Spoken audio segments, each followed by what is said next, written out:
Hello, everybody. I hope everybody's doing well. This is my analysis on two of my classroom tools, I guess I use.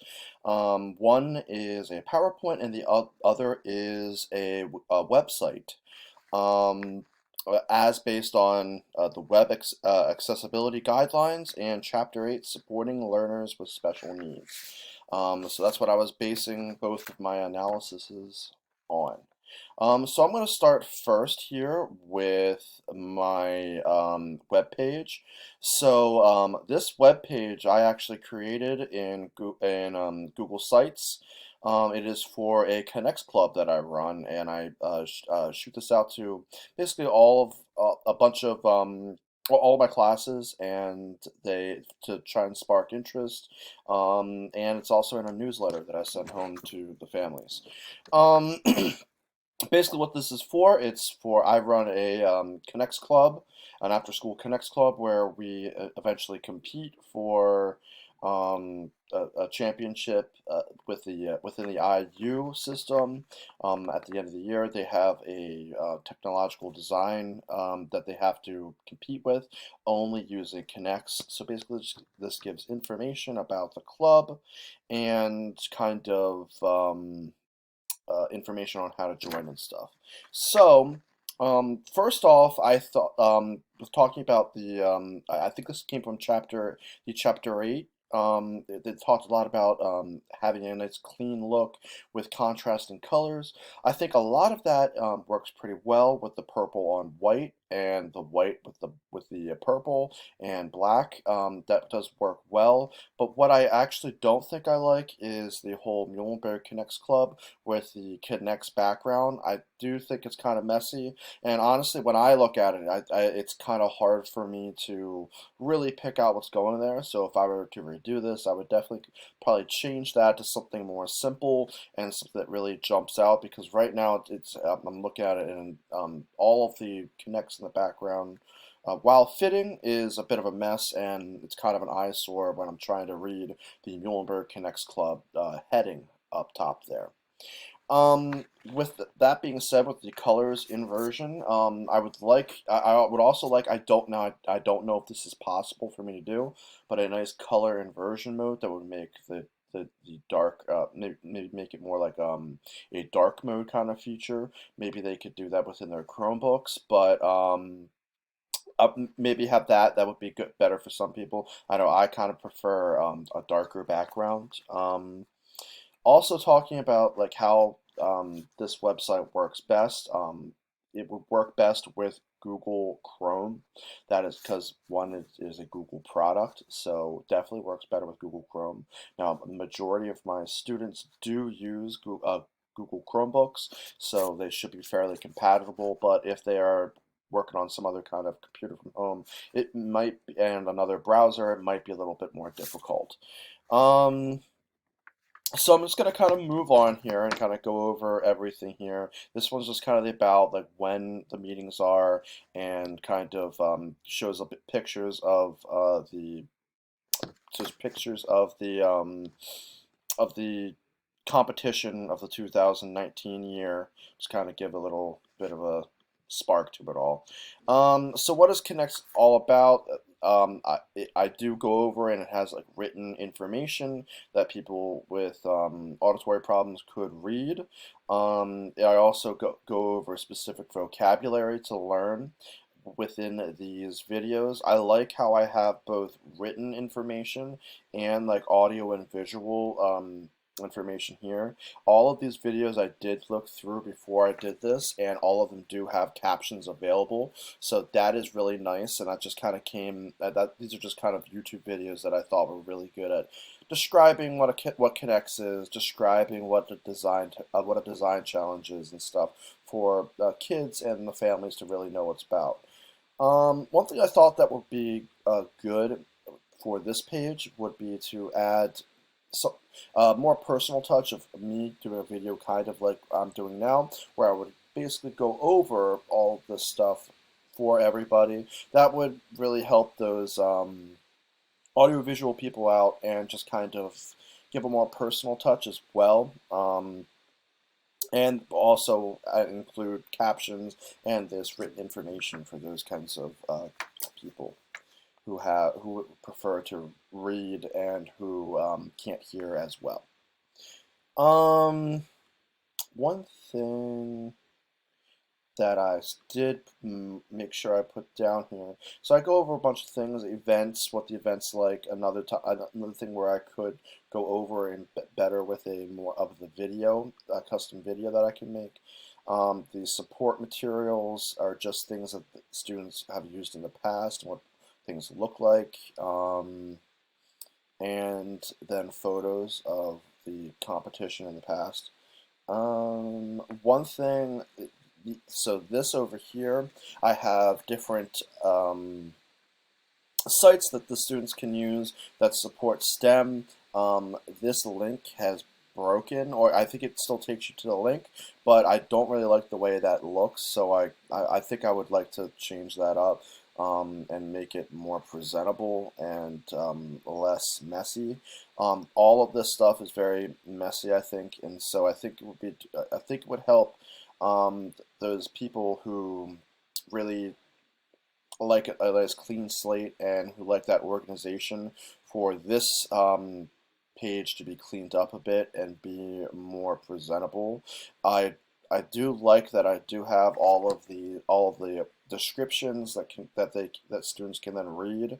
I what I was also thinking is for those people who do have trouble with the reading and the visual stuff, it would be nice for me to have maybe a recording of me verbalizing all of this information.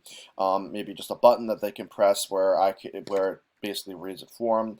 I know sometimes Chromebooks do that, but it would be really um, definitely something that I could think about in the future to add some kind of vocalization to all of this information that I'm presenting out here on this page and my other pages as well.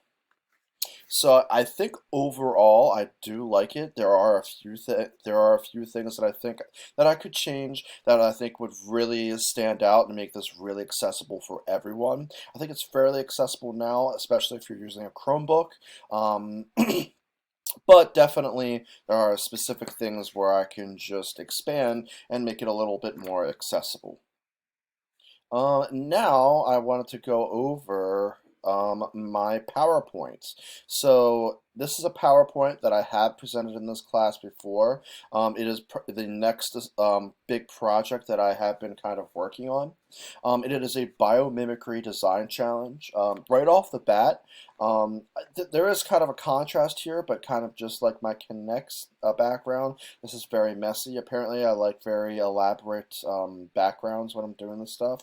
So changing this to something more simple might help those visual people be able to see it better. The people who struggle with visuals see it better and be able to comprehend what's going on here and not get confused or distracted from the leaf in the background. Kind of when I'm looking at it, I'm really kind of staring at the droplets in the leaf, and I'm not really reading the words. So that's definitely something that would be affecting the kids.